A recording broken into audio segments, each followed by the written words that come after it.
focusing on the promising efficacy and sustainability of these CAR-modified T cells in children and adults who have been treated really with refractory disease. And his abstract is number 67, 67.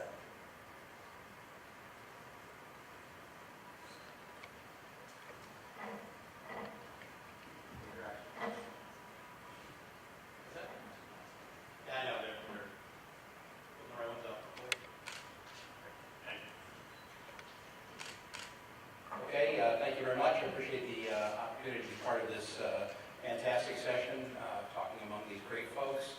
My name is Stephan Grupp. I'm a professor of pediatrics at the University of Pennsylvania, and I am I'm the director of translational research at the Center for Childhood Cancer Research at Children's Hospital of Philadelphia. And so I want to take the CAR theme further and focus in on the recent results that we've had in treatment of patients with acute lymphoblastic leukemia, ALL. The first disease that was treated with this CAR therapy was the adult disease CLL, and now we've moved on to treating both children and more recently adults with ALL.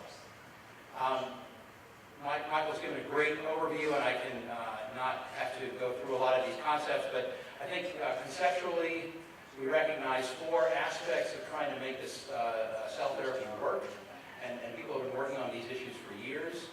I think the first part is how do you make the T cell see the cancer? That's targeting. I think we've got great technology for that, and the CAR technology we've been talking about is what a lot of the focus is on, but there are other ways to do it too.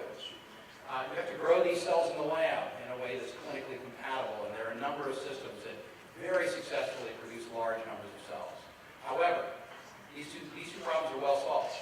What's really been the thing that's held up efficacy in some of these clinical trials is what happens to the cells after they go into the patient. So what we want to see is the cells grow within the patient to very large numbers. And Michael's already given you a sense that that might happen. And then we want to see them stick around, because the hope is that they're hunting after the residual leukemia, and while they're around might prevent the possibility of recurrence.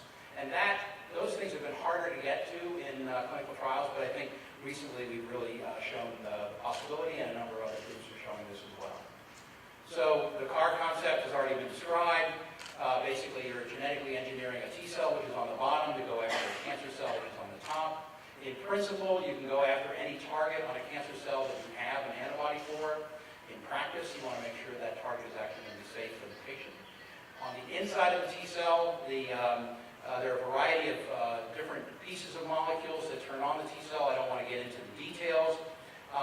The difference between this approach and some other approaches that you'll hear about at ASH really gets into these details. Really what we're doing is providing activation with one domain, which is called CD3 zeta, that's universal, and co-stimulation with a secondary domain called 4-1BB. A lot of other groups have focused on co-stimulation with CD28. Jury's still out on what's better. We're all at the beginning of trying to understand this. The approach has already been described. So basically, we're genetically engineering T cells collected from each individual patient, and we're doing that using a lentiviral vector, which is an activated form of the HIV virus. That lentiviral vector puts in a gene in the cells, as Dr. Pai described, and that genetic modification allows the cell to produce these artificial Chimeric-Antigen-Receptor proteins, and that allows the T cell to go after the cancer cell and hopefully kill it. So that's the general approach that's used. I think equally important, I want to emphasize the way these cells are made. So this is the cell expansion system, the clinical grade cell expansion system that we use to actually manufacture these cells. This picture, the fried eggs or T cells and the little ping pong balls are these beads that express antibodies that turn on the T cells, and I think this is a key point, because I think the cells that are made with this technology are extremely active and behave in ways that we think are favorable within the patient. So at this point, over 60 patients have been treated at Penn and CHOP with this product, CTL-019, anti-CD19 T cells, with both CLL and ALL. The pediatric cohort includes 22 patients, and 19 of those patients have achieved a complete response within a month of T cell infusion. Not all of those responses have been maintained, and we've had 5 recurrences or relapses. Interestingly, one patient developed a relapse because her leukemia cells lost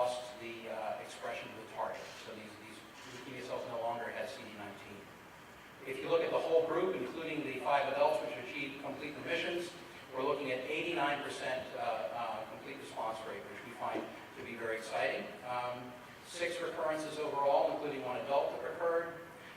Key point here is that although the short-term remission induction rate is very exciting, we have also short follow-up for a lot of these patients, and the median follow-up is 3.4 months. Definitely need more time to know what the long-term results are. Michael's already shown this, but I just want to emphasize the enormous proliferation and the long-term persistence in some patients. So the top graphs just show you that the number of T cells that express this genetically engineered CAR protein is high. 3/4 of the T cells, actually I had one patient that I treated recently, 90% of her T cells were CAR positive cells. In some of these patients, half their circulating white cells are the engineered T cells. Enormous proliferation. This is different. I think that the new genetic, the new CAR era is really characterized by this ability to see the cells grow in the patient. We do see persistence in many patients out to 6 to 18 months. Our longest patient, as Michael mentioned, is out 18 months now. There's a difference between patients who achieve a response, both in terms of proliferation and in terms of persistence.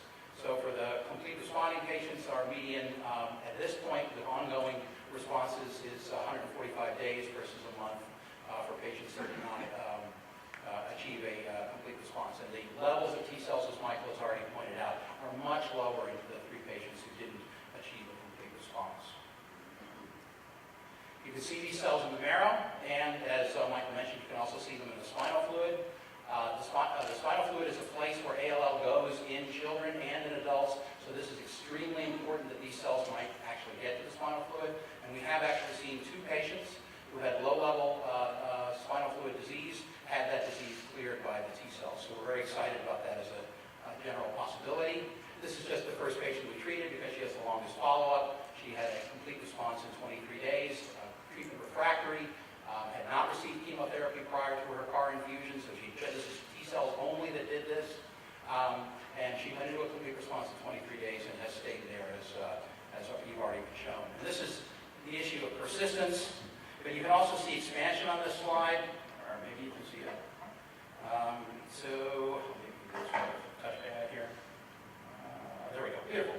So here's the initial time after the T cells go in, and what you see is 10,000-fold expansion in the peripheral blood. So enormous growth of these cells. What's happening is that the cells are growing, and they're able to go after the cancer cells. And then this gradual exponential decay over time.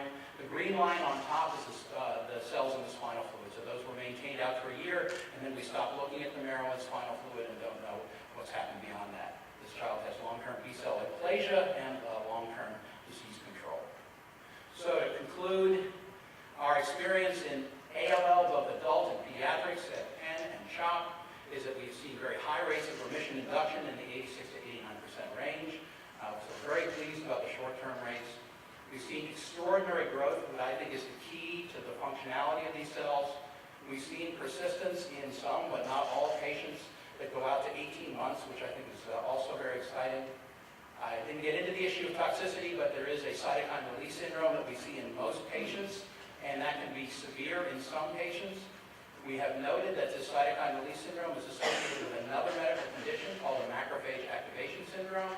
And without getting into the technical details, this is really associated with high levels of the one inflammatory protein called IL-6.